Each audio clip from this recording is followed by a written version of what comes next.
News Only 24. News Only 24.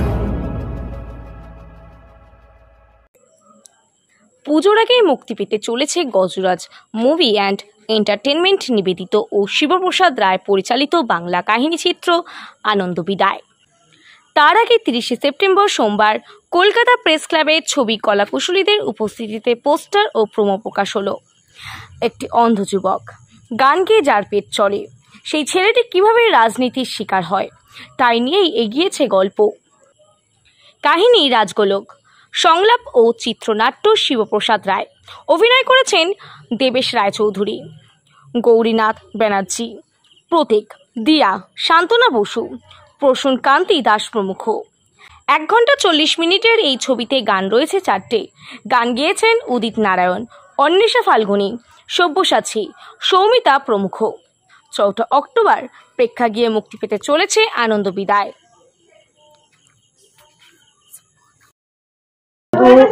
গল্প রাজগোলকের লেখা এবং উনি প্রণব মুখোপাধ্যায়ের হাত থেকে গল্প পুরস্কার পায় রাষ্ট্রপতি থাকাকালীন। ওনার বাবার উদ্দেশ্যে, স্মৃতির উদ্দেশ্যে পুরস্কার দিয়েছিল। যাই হোক, গল্পটি আমি চিত্রান্ত, সংলাপ সব আমার, ডাইরেকশন আমার।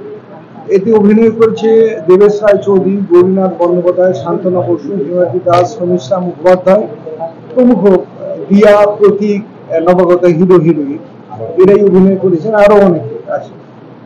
গল্পের কাহিনী মূলত একটি অন্ধ ছেলের গল্প, কিভাবে রাজনীতি শিকার হয় একটা ছেলে, তার জীবন কাহিনী নিয়ে মূলত গল্পটা গড়ে ওঠে। এটা 1 ঘন্টা 40 মিনিট। আমি এই ছবির মাধ্যমে সমাজকে কি মেসেজ একটাই দিতে চাই যে আমরা সবাই চেয়ারকে ভালোবাসি, মানুষকে কেউ ভালোবাসি। গল্পটি মূলত দেখলে বুঝতে পারবেন। আমি কোনো রাজনৈতিক প্রেক্ষাপটে গল্পটা কারোর উদ্দেশ্যে বলছি না, মূলত একটাই বিষয়বস্তু যে আমরা মুখে অনেক বড় বড় কথা বলি কিন্তু আদৌ তা করি না। চেয়ারের জন্য সবই লড়াই করি।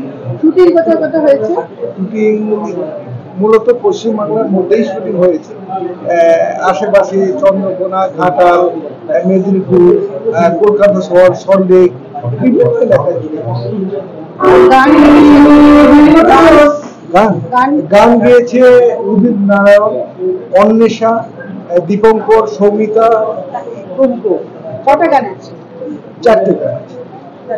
মোটামুটি কি আশা করছেন? ঠিক পুজোর আগেই ছবি রিলিজ করবে? প্রত্যেক পরিচালক তো একটা আশা করে, কিন্তু সেটা দর্শকই আমাদের ভগবান। হ্যাঁ, চরিত্রটা বলতে গেলে আনন্দ বিদায় যে আনন্দ সেটা আমি, এবং চরিত্রটা স্টার্ট হচ্ছে অ্যাজ আ নর্মাল একজন মধ্যবিত্ত বাড়ির ছেলে যে আর সাধারণের মতো সবার সাথে কাজ করে, কিন্তু ভাগ্যের সেটাই আমি আনন্দ। এবং কথা হচ্ছে যদি কোনো কিছু আমরা প্রতিবাদ করি সমাজে, তার একটা প্রতিদান দিতে হয়। There is everything like price for everything. তো সেইটাই এখানে চরিত্র তুলে ধরা হয়েছে, যেটা আপনার দর্শকরা অবশ্যই দেখতে পারবেন, যে একটা যে পার্টি বা পলিটিক্স করে সেইটাই আবার তার জন্য একটা বাধা হয়ে দাঁড়ায়, কারণ সে প্রতিবাদ করে। সমাজের মধ্যে যে অন্যায়গুলো হয় সেটা সে দেখতে পায় না, তার এগেইনস্টে সে কথা বলে, তাই তার অবস্থা সেরকমই হয়ে যায়। একটা টাইমে এমন হয় যে তাকে ভিক্ষে করে খেতে হয়। তাছাড়া সমাজের বিভিন্ন রকম দিক যেটা আমাদের এই সমাজে চলেছে, আমি এটা এনশিওর করতে পারি যে বাংলা ইন্ডাস্ট্রিতে অনেকদিন পরে এরকম একটা যুগোপযোগী ছবি আপনি যদি বলেন। আমার চরিত্রটা এখানে একজন রাজনৈতিক নেতা, কিন্তু মানুষটি আদৌ ভালো নয়। মুখে আদর্শের কথা বলে, কিন্তু ভেতরে ভেতরে সে নিজের স্বার্থটাই বোঝে এবং পার্টির হয়ে কথা বলে, যাতে করে মানবিক সত্তা, মূল্যবোধ সেগুলো হারিয়ে যায়। কিন্তু ওই বলে না, ধর্মের জয় অধর্মের পরাজয়, এটা একটা নৈতিক চিন্তা। সেদিক থেকে কিন্তু পরবর্তীকালে আমার যে চরিত্রটা তারও পতন হয়। তো খুব সুন্দরভাবে কিন্তু একে শেষ করা হয়েছে ছবিটাকে। আমার সেই কারণে আমার খুব ভালো লেগেছে ছবিটা।